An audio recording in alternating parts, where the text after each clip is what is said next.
এই ইব্রাহিম আলাইহিস সালাতু ওয়াস সালামের সময়ে একটি দুর্ভিক্ষ হয়েছিল, অভাব অনটন শুরু হয়েছিল। এই অভাব অনটনের যন্ত্রণা, সন্তান বাবার সামনে দাঁড়ায় দাঁড়ায় খিদার যন্ত্রণা, সন্তান বাবারে দইরা দইরা কাঁদে আর বলে, বাবা আমার পেটের ক্ষুধার যন্ত্রণার সহ্য করতে পারি না। মা সন্তানকে যারা খাদ্যের যন্ত্রণা, ক্ষুধার যন্ত্রণা সহ্য করতে পারে না, এইভাবে একের পর এক ক্ষুধার যন্ত্রণা যখন বেড়ে যায়, তখন ইব্রাহিম আলাইহিস সালাতু ওয়াস সালামের আমলের ভিতরে একজন, সে নিজেকে আল্লাহ বলে দাবি করত।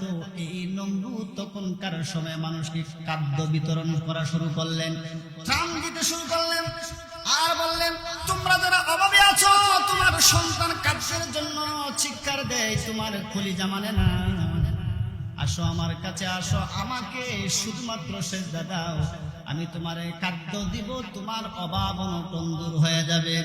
কিন্তু এই ঘোষণার পর মানুষগুলা নমরুদের কাছে ত্রাণ আনতে যান, খাদ্য আনতে যান। খাদ্যে আনতে যাওয়ার ক্ষেত্রে তিনি যেখানে খাদ্য বিতরণ করবেন, এর পূর্ব মুহূর্তে একটি গেট বানাইলেন। এই গেটের মধ্যে তিনি লিখে দিয়েছেন, যারা আমার কাছে ত্রাণ নিতে আসবা, খাদ্য নিতে আসবা, তারা বাম পা দিয়ে ঢুকবা, তাহলে তোমাদের মাথাটা নত হবে, আর এই মাথাটাকে আমি আল্লাহ সেজদা হিসেবে কবুল করে নেব, আমি নমরুদ এটাকে সেজদা হিসেবে কবুল করে নিব। আচ্ছা বলেন, খাদ্য দেওয়া এবং না দেওয়ার মালিক কে? একটু বলেন, খাদ্য দেওয়া এবং না দেওয়ার মালিক কে? আল্লাহ রাব্বুল আলামিন বলেন, তুমি দুনিয়ায় আসার পর খাদ্যের চিন্তা করো, বরং তোমার খাদ্য দুনিয়ায় আসার পর খাদ্যের চিন্তা করার বিষয় ছিল না, বরং তুমি না, বরং গর্তের পিপিলিকা থেকে শুরু করে সমস্ত পানির রিস্কের দায়িত্ব বহন করে একজন, বলেন উনি কে? আল্লাহ বলেন, ওয়ালাউ আন্না আহলাল কুরা আমানু ওয়াত্তাকাউ লাফাতাহনা আলাইহিম বারাকাতিন মিনাস সামা। যদি কোনো কওম বা কোনো জাতি আমি আল্লাহকে যদি আল্লাহ বলে স্বীকার করে, আমি আল্লাহকে যদি আল্লাহ বলে বিশ্বাস করে, আর যখন বান্দা সেজদা দেয়, তখন আমি আমার বান্দার জন্য আসমান এবং জমিনের যত বান্দাগুলো আছে, আমার কোনো বান্দার খাদ্যের ঘাটতি থাকবে না, কোনো অভাব থাকবে না, সমস্ত অভাব দূর করে দিব আমি রব আল্লাহ। সুবহানাল্লাহ। শুধু অভাব দূর করবে না, তবে তোমরা একটি কাজ করবে, যদি খাদ্য পেতে চাও। আল্লাহ রাব্বুল আলামিন কোরআনুল কারীমে অন্য জায়গায় বলেন, ফালইয়াবুদু রাব্ব হাযাল বাইত আল্লাযী আত'আমাহুম মিন জু।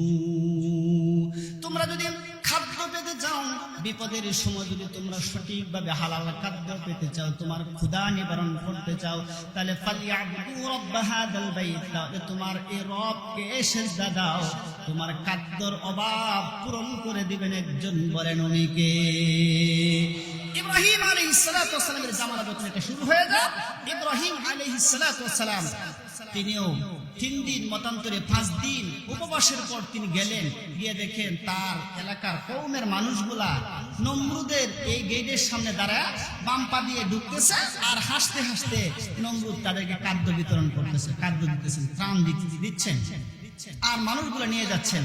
যখন ইব্রাহিম আলাইহিস সালাম ভিতরে যাবে, তখন ইব্রাহিম আলাইহিস সালাম তো নিয়ম অনুযায়ী বাম পাটা ভিতরে দেওয়ার দরকার, কিন্তু ইব্রাহিম আলাইহিস সালাতু ওয়াস সালাম বাম পাওটা ভিতরে দেয় না, ডান পাওটা দিয়া মর্দ মুজাহিদ মাথাটাকে উঁচু করে দুইকা গেলেন, এই মাথা নত করে না। চিৎকার মেরে আল্লাহু আকবার। ইব্রাহিম আলাইহিস সালাতু ওয়াস সালামকে নমরুদ ডাকলেন, ডাইকা বললেন, এ যুবক তুমি এইদিকে আসো, তুমি কেন, তোমার পরিচয় কি? আমার সময় নাই, সেই জন্য বলছি। ইব্রাহিম নবী যখন নমরুদের সামনে দাঁড়ালেন, যখন পরিচয় চাইলেন, পরিচয় দিলেন, এই যে আপনার ডান পাশে দাঁড়ানো, উনি আমার বাবা, আর উনি আজর, সূরাতুল আনআমের মধ্যে পাওয়া যায়, উনি আমার বাবা হলেন আজর। তখন বললেন, তুমি কেন তুমি দেখো নাই সবাই মাথাটা নত করছে, আমাকে সেজদা দিচ্ছে, আমি এটাকে সেজদা হিসেবে মেনে নিচ্ছি আর সবাইকে কার্য দিচ্ছি, তুমি কেন নত করো নাই? ইব্রাহিম আলাইহিস সালাতু ওয়াস সালাম আমার এবং আপনার বাবা ইব্রাহিম নবী বলেন, না না, আমি মাথা নত করতে পারি না, কারণ এই মাথা আমার আল্লাহ ছাড়া কারোর সামনে নত হতে পারে না। ঠিক কিনা বলুন? জীবন যাবেন, যিনি আমাকে বুক দিয়েছেন উনি আমাকে খাবার দিবে, বরং আমার জীবন যাবে, কিন্তু আমার আল্লাহ ছাড়া কারোর সামনে মাথা নত করতে পারি না। এটা আমার গুণের মধ্যে নয়, বরং কাঁদতে কি যন্ত্রণা, এর চেয়ে বেশি যন্ত্রণা হলো আমার এই মাথা কারোর সামনে নত করতে পারি না, কারণ আমার মাথা নত হবে একজনের কাছে। বলেন উনি কে? আওয়াজ করে বলেন উনি কে? তখন নমরুদ চিৎকার মারলেন, বললেন, বেটা তুমি কি বলো? আমি ছাড়া এই দুনিয়ায় কোনো আল্লাহ আছে এটা তো আমি জীবনে শুনি নাই। আপনারা চিৎকার মেরে বলুন নাউজুবিল্লাহ। ইব্রাহিম নবীর সামনে বললেন, আমি ছাড়া বিকল্প কোনো আল্লাহ আছে এটা তো আমি আর কোনোদিন শুনি না, আপনি এটা কোথায় পেলেন? তাহলে বলো, ইব্রাহিম আলাইহিস সালাম বলেন, তুমি আমার আল্লাহকে খুঁজে পাও না? না, তুমি আমার আল্লাহকে খুঁজো না, তুমি আমার আল্লাহকে খুঁজে পাইতেছো না, তো শুনো আমার আল্লাহ আছে। তখন ইব্রাহিম আলাইহিস সালাতু ওয়াস সালামকে নমরুদ বললেন, তাহলে তোমার যে আল্লাহ আছে এই আল্লাহর পরিচয় দাও, তার একটু পরিচয় শোনাও। আমি আপনাদেরকে শর্টকাট আলোচনা ঢুকে যাচ্ছি। ইব্রাহিম আলাইহিস সালাম আল্লাহর যে পরিচয়টা দিয়েছিলেন এই পরিচয়টা আল্লাহ কোরআনুল কারীমে তুলে ধরছেন এবং নবীকে জিবরাইলের মাধ্যমে তা শুনাইলেন। পবিত্র কোরআনুল কারীমে সূরাতুল বাকারা 2 নম্বর সূরা 258 নম্বর আয়াতে আল্লাহ তাআলা ইব্রাহিম আলাইহিস সালামের জবাবটা আল্লাহ তাআলা শুনায় দেন নবী মুহাম্মদ সাল্লাল্লাহু আলাইহি ওয়াসাল্লামকে। চিৎকার মেরে আল্লাহু আকবার। ইব্রাহিম আলাইহিস সালাম বলেন, শোনো শোনো নমরুদ, তুমি আমার রবকে তুমি চিনো না, বরং তাহলে শোনো আমার রবের পরিচয় দেই, তুমি একটু শোনো। আমার আল্লাহ তাআলা নিজেই বলেন, আলাম তারা ইলাল্লাযী হাজ্জা ইব্রাহিম ফি রাব্বিহি আন আতাহুল্লাহুল মুলক ইয ক্বালা ইব্রাহিম রাব্বিয়াল্লাযী চিৎকার মেরে পড়ুন আল্লাহু আকবার। ইব্রাহিম আলাইহিস সালাতু ওয়াস সালাম ডাক দিয়ে বলেন, নমরুদ শোনো, তুমি আমার রবকে তুমি চিনো না, তুমি মনে করতেছো তুমি রব, না না, তুমি রব হতে পারো না, বরং আমার রব হলো উনি, তুমি তাকে চিনো না। শোনো, আমার রব হলো উনি হলেন আমার রব, আতাহুল্লাহুল মুলক, যিনি সমস্ত পৃথিবীর যারা প্রেসিডেন্ট আছে, যারা এমপি আছে, যারা মন্ত্রী আছে, যারা দেশ পরিচালনা করে, যাদেরকে যিনি ক্ষমতায় বসায় উনি হলো আমার রব। চিৎকার মেরে আল্লাহু আকবার। নমরুদ তুমি আমার আল্লাহকে চিনো না, বরং তুমি যে চেয়ারে বসে আজকে এই জাতিটাকে তুমি বোকা বানাইতেছো, এই চেয়ারটার মধ্যে বসাইছে কোন আমার রব। আচ্ছা আপনারা বলেন, এমপি হোক মন্ত্রী হোক এই ক্ষমতা কার? বলেন, আল্লাহ যদি কাউকে এমপি মন্ত্রী না বানা কেউ হতে পারবে? কোন অবস্থাতেই হবে না। বস আল্লাহ বলছেন, ইব্রাহিম আলাইহিস সালাম এই দৃশ্যটা বলছেন যে আপনি যে চেয়ারে বসা আছে এই চেয়ারের মালিক আপনি নয়, বরং এই চেয়ারের অথরিটি ক্ষমতা পাওয়ার একজনের। চিৎকার মেরে বলেন উনি কে? নমরুদ এটা মানতে রাজি না। নমরুদ বলেন, এটা কোনো কথাই না, কারণ আমার টাকা দিয়ে চেয়ার বানাইছি, আমি বসছি, আমার ক্ষমতা, এটা আরেকজনের হবে। তো ঠিক আছে, এটা বাদ দাও, তাহলে আমার রবের আরেকটা ক্ষমতা শোনো। ইয ক্বালা ইব্রাহিম রাব্বিয়াল্লাযী ইউহয়ী ওয়া ইউমীত, বরং আমার রব হলো উনি যিনি তোমাকে হায়াত দিয়েছেন, উনি তোমারে মরণ দিবে। বলো, এই পৃথিবীর কেউ তা বাঁচাইতে পারবে না। ঠিক কিনা বলুন? হায়াত এবং মরণের মালিক কে? জুড়ে বলেন, হায়াত এবং মরণের মালিক কে? আচ্ছা বলেন, এই দেশের প্রেসিডেন্ট কি মারা যায় না? তাহলে কিসের বাহাদুরি? দেখেন, আমাদের কাছ থেকে কিছুদিন আগে বেগম খালেদা জিয়া চলে গেছে এত ক্ষমতা পাওয়ার পর, কিন্তু এই ক্ষমতা নিয়েও কি সে দেশে এই দুনিয়াতে থাকতে পেরেছে? কারণ মরতে হয়েছে, কারণ এই হুকুম একমাত্র একজনের, উনি হচ্ছেন রব, উনি আল্লাহ। ইব্রাহিম আলাইহিস সালাম বলেন, আমার রবকে তুমি চিনো না? আমার রব হলো উনি যিনি হায়াত দেন, যিনি মরণ দেন। বরং কান কেলে শুনে রাখো, তুমি একদিন এই পৃথিবী পৃথিবীতে তুমি ছিলে না, তোমার কোনো পরিগণিত ছিল না, তুমি যে আসবা এমন কোনো আবাসনও ছিল না, বরং তুমি ছিলে কেমন? আল্লাহ নিজে বলছেন, হাল আতা আলাল ইনসানি হিনুম মিনাদ দাহরি লাম ইয়াকুন শাইআন মাযকুরা।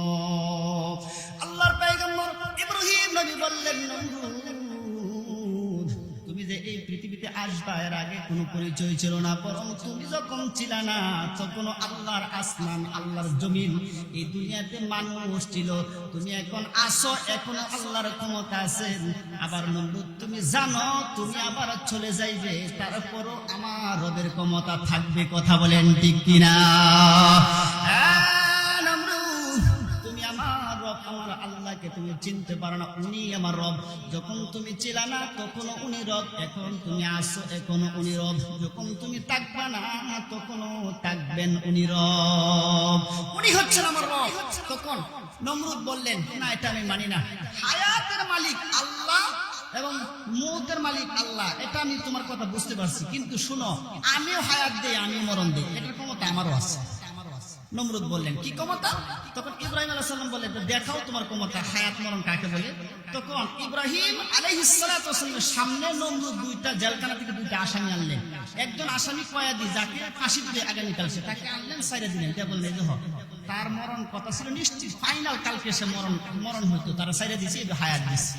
আর যাকে ছেড়ে দেওয়ার কথা তারে আনলেন, আইনা তার দেহ থেকে কাল্লাটা আলাদা করলেন, করে বললেন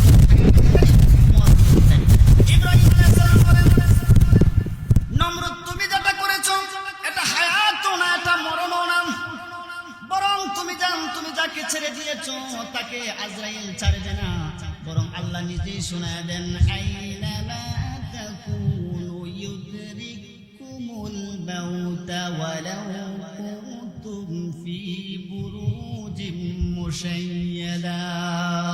আল্লাহ বলেন, তুমি যারে ছেড়ে দিয়েছো ওই মানুষটা পৃথিবীর যেখানে থাকুক, পানির নিচে থাকুক, আকাশের উপরে থাকুক, জমিনে যে কোনো জায়গা, কেল্লা দুর্গার ভিতরে থাকুক, যখন তার সময় হবে মালাকুল মউত আজরাইল তার বের করবে, তার দেহ থেকে রূহটাকে আলাদা করে তাকে লাশ বানায় ছাড়বে। কথা বলেন ঠিক কিনা?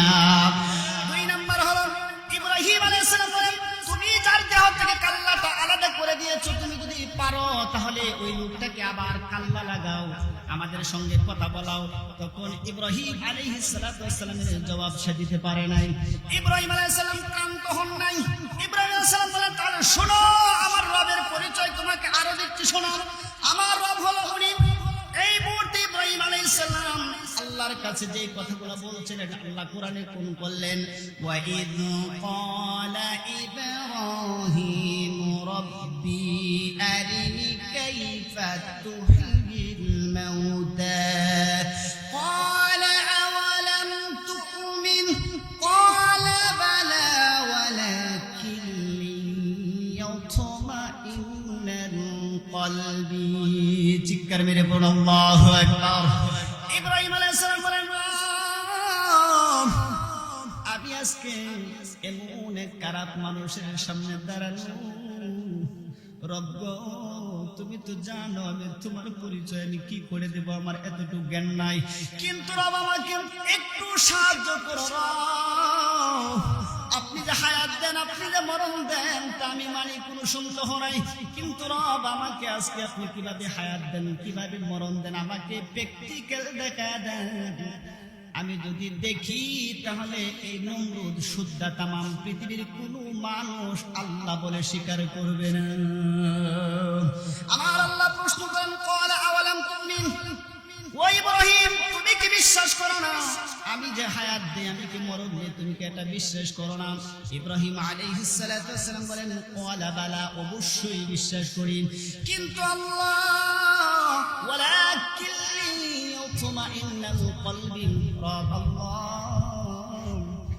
আমার মনে চায়, আমার মনে অনেক ইচ্ছা, আমার মনে অনেক আবেগ, আমার মনে অনেক ইচ্ছা হয়েছে, রব আপনি কিভাবে হায়াত দেন আর কিভাবে মরণ দেন আমাকে নিজ চোখে দেখায়া দেন। আমি যদি দেখতে পারি নমরুদ এই দৃশ্য দেখবে, তাহলে নমরুদ আর আল্লাহ বলে নিজেকে দাবি করবে না। আল্লাহ বললেন, ঠিক আছে, তুমি তুমি যদি এই সিদ্ধান্তে উপনীত হয়ে থাকো যে এইটা যদি প্রমাণিত হয় তাহলে আল্লাহ জায়গা সে আর দখল করবে না, এটা যদি সে প্রমাণিত হয়ে থাকে তাহলে তুমি একটা কাজ করো। ইব্রাহিম আলাইহিস সালামকে আল্লাহ তাআলা বললেন তাহলে এটা তুমি একটা কাজ করো, তোমাকে আমি হায়াত কিভাবে দেই, কিভাবে মরে, কিভাবে জিন্দা করি, মরা জিনিসকে কিভাবে আমি জিন্দা করতে পারি তোমাকে আমি দেখাই, তুমি দেখো। ইব্রাহিম আলাইহিস সালামকে আল্লাহ তাআলা বলেন قال فخذ أربعة من الطير فصرهن إليك ثم اجعل على كل جبل منهن جزعا ثم أدعوهن يأتينك سعيا। الله বলেন ইব্রাহিম আলাইহিস সালাতু ওয়াস সালাম যখন এখানে দাঁড়ালেন আল্লাহ তাআলা বলেন ইব্রাহিম তুমি চারটা পাখি ধরে নিয়ে আসো। এই চারটা পাখিকে ইব্রাহিম আলাইহিস সালাতু ওয়াস সালাম নমরুদের সামনে তুমি জবাই করো। নমরুদের সামনে চারটা পাখিকে যখন জবাই করা হলো, আপনারা বুঝে থাকলে বলেন কোন পাখিকে যদি জবাই করে দেওয়া হয় ওই পাখিগুলা জীবিত না মৃত হয়ে যায়? বলেন প্রাণী জবাই করলে প্রাণী কি জীবিত না মৃত? আপনারা আওয়াজ করে বলেন প্রাণী কি জীবিত না মৃত? মৃত। এই মৃত প্রাণীগুলাকে আল্লাহ তাআলা নবী ইব্রাহিম আলাইহিস সালাতু ওয়াস সালামের সামনে এই প্রাণীগুলাকে আবার তিনি জীবিত কিভাবে করলেন এর প্র্যাকটিক্যাল দৃশ্য আল্লাহ তাআলা ইব্রাহিম আলাইহিস সালামকে তুলে ধরলেন। ইব্রাহিম আলাইহিস সালাম যখন দাঁড়ায় রইলেন এই চারটা পাখি জঙ্গল থেকে ধরে এনে ইব্রাহিম আলাইহিস সালাম নমরুদের সামনে চারটা পাখিকে ধরে জবাই করলেন। জবাই করার পর চারটা পাখির গোশতকে মুফাসসির কেরাম বলেন এমন ভাবে পিশিং করা হলো, এমন ভাবে বাটা হলো, এমন ভাবে মিশ্রিত করা হলো যে কোন পাখির কোন গোশত এটা অনুবিকন যন্ত্র দিয়ে বোঝা যাবে না। ইব্রাহিম আলাইহিস সালামকে বললেন ইব্রাহিম নমরুদের বাহিনী দিয়ে গোশতটা পাহাড়ের মধ্যে উঠায় নাও আর চতুর্দিক থেকে বলো তারা যেন এই গোশতটাকে বেষ্টন করে রাখে। বেষ্টন করে রাখার পর এই গোশত চারটা পাখির যত ডানা আছে ডানাগুলা বাতাসে উড়াইয়া দাও।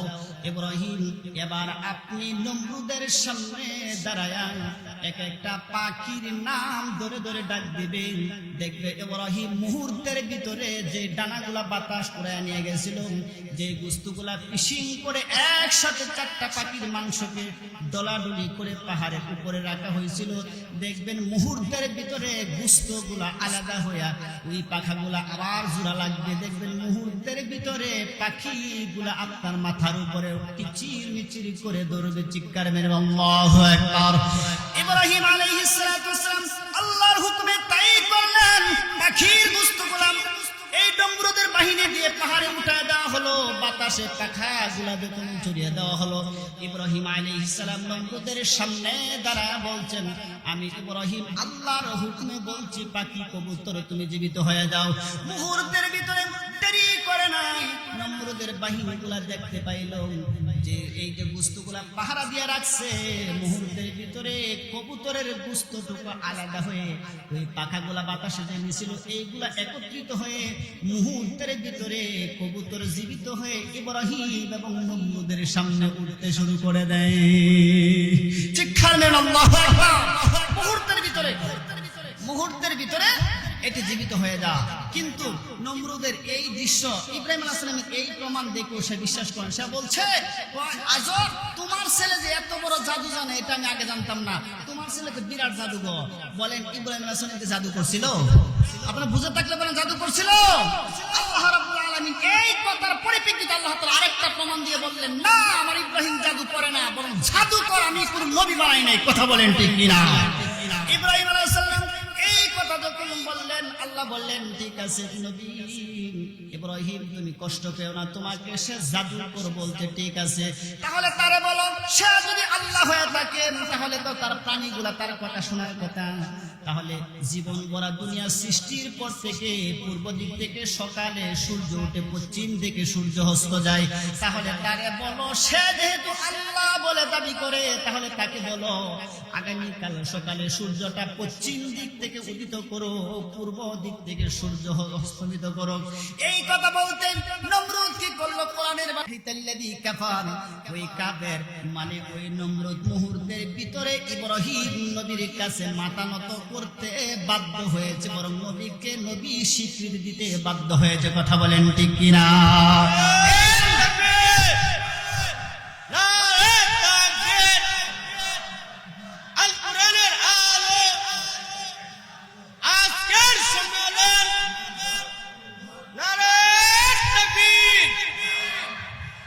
আমার কথার মূল কথা হচ্ছে ফিনিশিং হচ্ছে যে যে মতে থাকো যখন সে মারা যাবে তখন দেখবেন যে একটা কথা আছে না সব যখন গাটায় সুদা হয়ে যাবে দুনিয়ার যে যত তন্ত্র মন্ত্রের উপর চলো যেদিন মরে যাবে পেটের ভিতরে যাবে এই দিন কোরআন মানবেন হাদিস মানতে হবে বাধ্যতামূলক ইচ্ছাই হোক অনিচ্ছাই হোক কোরআন এবং হাদিসের বিপরীত চলতে পারবে না কথা বলেন ঠিক কিনা গার্রমিক দুনিয়ায় চলে কিন্তু আখিরাতে চলে না কথা বলেন ঠিক কিনা এজন্য জেনে রাখেন একদিন এমন সময় আসবে এই প্যাকেটের দিতে গেলে আল্লাহ কোরআন নবীর সুন্নাহ ছাড়া এই জিন্দেগি চলবে না কথা বলেন ঠিক কিনা তাহলে আমি আপনাদের আগে বলি মরার আগে সুদা হয়ে যান দুনিয়াও সুন্দর আখিরাতও সুন্দর আমান যুহজি আনিন নার ওয়া ইউদখিলাল জান্নাত ফাকাদ ফাজ দেখবেন মরবেন মরার আগে জান্নাতের 8টা দরজা ওপেন সিক্রেট করে খুলে দিবেন একজন বলেন উনি কে আল্লাহ তাআলা আমাদের